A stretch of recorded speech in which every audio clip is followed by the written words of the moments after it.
जुड़ गए हैं डीआर चोकसी फिनसर्व के मैनेजिंग डायरेक्टर देवेन चोकसी। देवेन भाई, बहुत शुक्रिया आपका समय देने के लिए। स्वागत है आपका 18 आवर स्वदेश पर।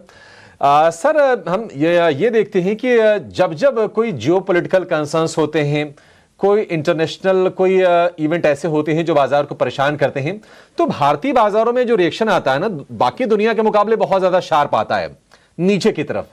कल भी एग्जैक्टली ऐसे हुआ। ऐसा क्यों है सर? क्या बाजार में भरोसे की कमी आपको लग रही है?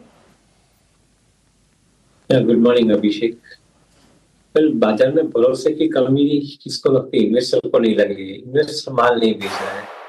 जो पोजीशन ऑफलोड हो रही है और मार्केट घट रहा है और डेरिवेटिव हो रहा है, दैट मींस का ट्रेडर का कन्विक्शन नहीं बनता है। और ट्रेडर का काम ही ऐसा है, वो कन्विक्शन बने तो आई थिंक वो एक मोमेंटम के अंदर एंटर हो जाता है, बट अदरवाइज वो आई थिंक स्केप्टिकल लेता है। तो मैं ऐसा समझता हूँ कि I think currently including the foreign institution investor, जो आप जहाँ पे उनको इन्वेस्टर बोलते हो, मैं समझता हूँ कि they are traders. They basically trade big time into derivative market. काफी हद तक डेटा ऐसे प्रूव करते हैं कि उनका कारोबार डेरिवेटिव मार्केट की तरफ बहुत एग्रेसिव रहता है। कैश मार्केट की तरफ आई थिंक कारोबार एकदम सिस्टमेटिक रहता है। So I think maybe one of the reasons for so much of high volatility, so much of selling pressure in given situation is also largely due to the fact that I think most of the global traders जो global situation के साथ में जुड़े हुए हैं, उनको I think काफी हद तक दिक्कतें आ सकती है। मैं ऐसा समझता हूँ कि slowly and gradually जैसे डेरिवेटिव मार्केट का प्रभाव थोड़ा कम होता है, शायद मार्केट जल्दी समझ जाएगा। In a given situation like this, it will not keep on remaining the volatile the way it is currently. So maybe you have to wait for some time. SEBI is taking certain measures also on curbing the excessive derivative market. But otherwise, I don't see उसके अंदर मुझे कोई ऐसा दिक्कत नहीं दिख रहा है। On the contrary, I believe कि जो प्राइस करेक्शन है, वो प्राइस करेक्शन हेल्दी करेक्शन है। Corporate earnings outlook definitely positive है, तो उसके साथ में अगले समय के अंदर मार्केट के अंदर recovery in stock prices will definitely be seen. So I would think that slowly and gradually one can buy some of the large cap companies given the kind of price correction that we are experiencing into them.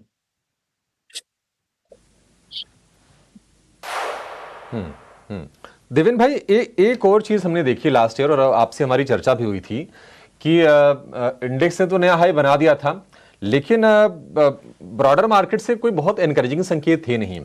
तो क्या आपको लगता है कि अब, क्योंकि हमने सालों तक ऐसे ही किया है कि निफ्टी बैंक सेंसेक्स को देख के बाजार के मूड को भांपा है, क्या अब ये सही बेंचमार्क नहीं रह गए? क्या इनको देख के बाजार का सही अंदाजा नहीं लग पा रहा है? इनको देखना छोड़ दिया जाए? ना, आई थिंक बेंचमार्क उसका काम करता है। ओनली थिंग इज के बेंचमार्क के साथ में आपको इंडिविजुअल स्टॉक के ऊपर ध्यान ज्यादा देना है, क्योंकि benchmark is only direction pointer of course. So I think ज्यादातर आई थिंक इंडिविजुअल स्टॉक्स का जो पोर्टफोलियो आपका है, उसके ऊपर आपका फोकस होना चाहिए। ऐसा आई थिंक हमारा हमेशा सुझाव रहता है।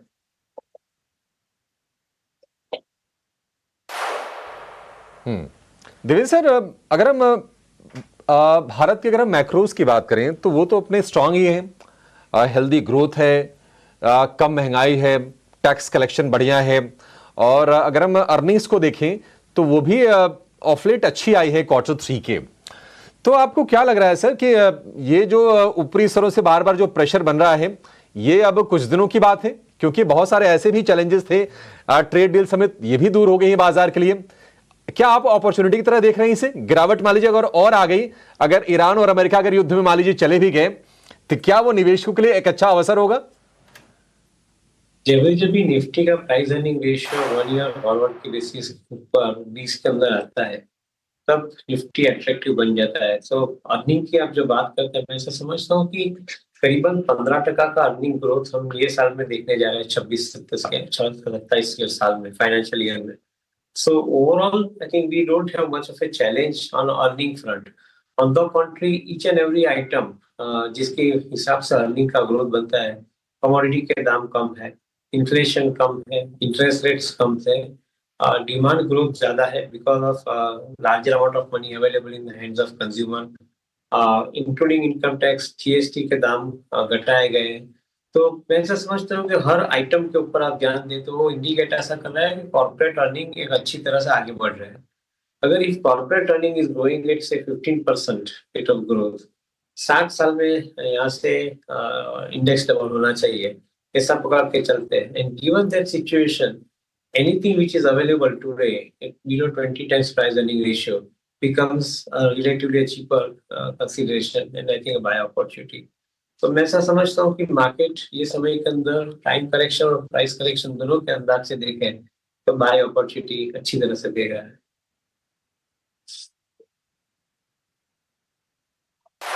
देवेन भाई, एक और चीज़ मैं जानना चाहूँगा आपसे, और स्पेशली उन निवेशकों के लिए जिन्होंने मान लीजिए कि हाल फिलहाल 2-3 साल पहले बाजार में एंट्री की है या फिर अभी निवेश करने के बारे में सोच रहे हैं। Equity as an asset class historically हम देखेंगे तो सारे के सारे एसेट क्लासेस को इसने आउट परफॉर्म किया है, लेकिन हाल फिलहाल अगर हम देखेंगे, गोल्ड हो गया, सिल्वर हो गया, क्रिप्टो को लेकर भी लोगों का रुझान बढ़ा है। तो आपको लगता है कि लोगों को अपनी एसेट एलोकेशन को लेकर फिलॉसफी थोड़ी चेंज करने की जरूरत है, या फिर आपकी थिंकिंग में कोई बदलाव हुआ है?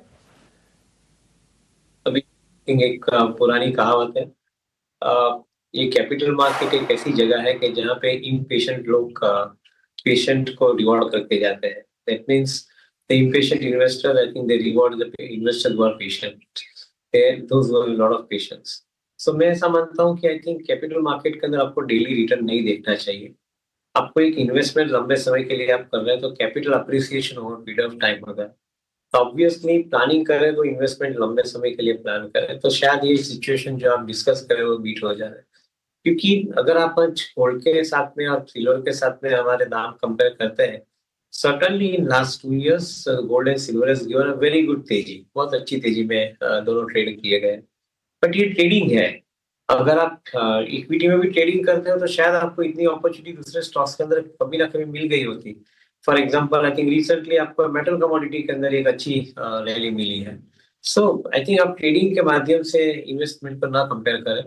इन्वेस्टर को डेफिनेटली ये चीज के ऊपर ध्यान देना है कि अगर आपको ट्रेडिंग के माध्यम से मार्केट को कंपेयर करना है तो शायद आपको इन्वेस्टमेंट करने की नहीं बट ट्रेडिंग करने की जरूरत पड़ेगी। सो आप you can keep changing your positions from gold, silver to equity or equity to debt or commodity, whatever. So I think यही सबसे ध्यान देना चाहिए, ऐसा मैं मानता हूँ। इक्विटी के लिए आपको लंबे दरसे का इन्वेस्टमेंट करना बहुत जरूरी है। Then only the wealth gets created. Otherwise, I think you don't make money. You will part with your good assets, I think, to the under your impatience to some good quality earning opportunity will miss out in this situation. Deven भाई, एक और चीज़ आपसे समझना चाहेंगे। आप लगातार हम देखते हैं कि नई थीम्स को भी स्टडी करते रहते हैं, और अब रिसेंटली हम बातचीत लोगों से करते रहे हैं तो एक चीज़ निकल के आई है कि यहाँ से ना बैंकिंग फाइनेंशियल को लेकर कोई प्रॉब्लम नहीं है, ये आगे भी पैसे बना के देंगे। इसके अलावा कुछ और अगर हम थीम्स की बात कर लें तो data centre as a theme एक अच्छा कर सकता है। न्यू एनर्जी में जो कंपनियाँ इंगेज्ड हैं उनके लिए अपॉर्चुनिटीज़ की बातचीत हो रही है। एआई आईटी स्पेस को डिसरप्ट कर रहा है, लेकिन लोगों को लगता है कि आगे इसमें मौके बन सकते हैं। अब किसके लिए बनेंगे? जो अभी जो आईटी कंपनीज हमारी हैं इनके लिए मौके बनेंगे या फिर कुछ और कंपनीज के लिए बनेंगे, पता नहीं। आपकी एनालिसिस सर क्या कहती है? आपके हिसाब से जो अट्रैक्टिव एरियाज हैं जहां पर अगले 5 साल 10 साल के लिए कोई चिंता की बात नहीं है, वो कौन से हैं? अगर मैं बताऊं कि कोई भी एरिया के अंदर आपको अट्रैक्टिवनेस देखना है तो करंट सिचुएशन के अंदर कैसे टेक्नोलॉजी का अडॉप्ट करके आगे बढ़ते हैं उसके ऊपर ध्यान दें। Either you should be technology enabler, that is AI enabler, और you should be AI user. आपके पास चॉइस नहीं है। अगर आप एआई इनेबलर नहीं हो तो आप एआई यूजर डेफिनेटली हो सकते हो, because that technology is already available. For example, आज देखें तो एफएमसीजी कंपनी के अंदर companies like Hindustan Lever, through the use of AI, they are basically doing the demand prediction. Through use of AI, they are managing supply chain logistics. Use of AI, they are basically improving their order inflow and intake. Using the application like Shikhar, they are, I think, taking care of larger part of the growth, not only in the product segment, but also in the margin segment. तो मैं ऐसा समझता हूँ कि अगर आप AI को सही तरह से यूज करते हो तो I think various companies in respective sectors will stand out. जैसे हिंदुस्तान लीवर का एक एग्जांपल लिया, ऐसे बजाज फाइनेंस का एक एग्जांपल ले सकते हैं कि एनबीएफसी के क्षेत्र के अंदर कारोबार करते समय वो अपने लोन कितनी अच्छी तरह से जुटा पा रहे हैं, आई थिंक कितने एफिशिएंटली दे रहे हैं लोन्स की कंज्यूमर को, कैसे कंज्यूमर की क्रेडिट एसेस ऑनलाइन कर रहे हैं। कैसे आई थिंक अपनी जो वैल्यू है वो वैल्यू को सिस्टमेटिकली 25% का एवरेज ग्रोथ से बढ़ा रहे हैं। तो मैं ऐसा समझता हूँ कि हर क्षेत्र के अंदर ये डिफरेंशिएटर आपको मिलेगा and you have to keep an eye on selecting this kind of differentiators. जो टेक्नोलॉजी को अच्छे माध्यम से यूज करेंगे वो कोई भी सेक्टर में होए, शायद I think they will be producing better performance compare to others and that is where I think your investment focus should B.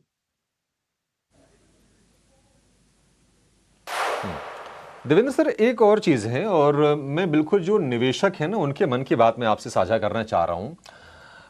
IT में हमने देखा है कि हिस्टोरिकली लोगों के पैसे बने हैं, लेकिन अगर मैं पिछले 5 साल की बात करूं तो पैसे नहीं बने हैं। मैं फ्रंटलाइन कंपनीज की बात कर रहा हूं, TCS, Infosys, HCL tech, Wipro जैसी। तो क्या मजबूरी है कि लोग आईटी में बने रहें? क्योंकि अगर बैंक एफडी से भी कम रिटर्न या फिर रिटर्न ना बने, नुकसान हो जाए, उससे तो अच्छा कि इस सेक्टर से किनारा कर लें। कोई मजबूरी तो होनी नहीं चाहिए कि नहीं इस सेक्टर को रखना ही है पोर्टफोलियो में। आई एग्री विथ इट कि आई थिंक जहाँ पे परफॉर्मेंस नहीं आता है तो आपको इवेल्युएट जरूर करना चाहिए। मैं भी मानता हूँ कि आई थिंक सिस्टमेटिकली इवेल्युएट कर से आपको पोजीशन अपनी अच्छी तरह से दूसरे में शिफ्ट कर सकते हैं। But coming to Indian IT companies, according to me, जो करंट प्राइस करेक्शन जो भी हुए स्टॉक्स के अंदर, they definitely become I think a good amount of opportunity as far as I think the downside risk protection is concerned। क्योंकि एक तरफ आप एआई की बात करते हैं तो एआई इनेबलर और एआई यूजर जैसे कि हमने बात की, तो यूजर सेगमेंट के लिए आईटी कंपनी का होना बहुत जरूरी है। User segment of AI, currently AI करीबन वर्ल्ड के 70 to 80% people today use AI only for search purpose. I think the time we have already entered into कि AI is getting now used for the purpose of building the agent की जो आपका regular basis पे काम कर पाए। And sooner we will go into the computing AI कि जहाँ पे आपको predictive solutions मिलने start हो जाएंगे। तो मैं ऐसा समझता हूँ कि एक ट्रांजिशन जो है वो ट्रांजिशन के अंदर आपको बनाए लेना पड़ता है और उसके लिए आईटी कंपनी की सेवाएं बहुत जरूरी पड़ती है, मुझे ऐसा मानना है।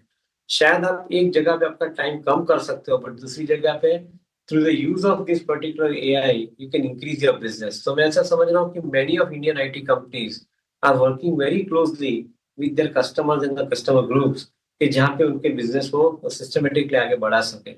Maybe the revenue model might change. Outcome-based revenue model can come. vis-a-vis I think the current time and effort basis का जो revenue model है, उसकी जगह पे outcome-based revenue model can definitely come. But that is a transition है, उसके लिए शायद market confused है। But मैं ऐसा समझता हूँ कि downside risk protected है at current levels।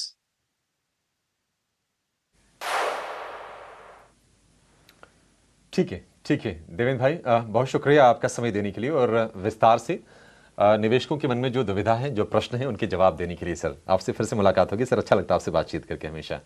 Thank you so much.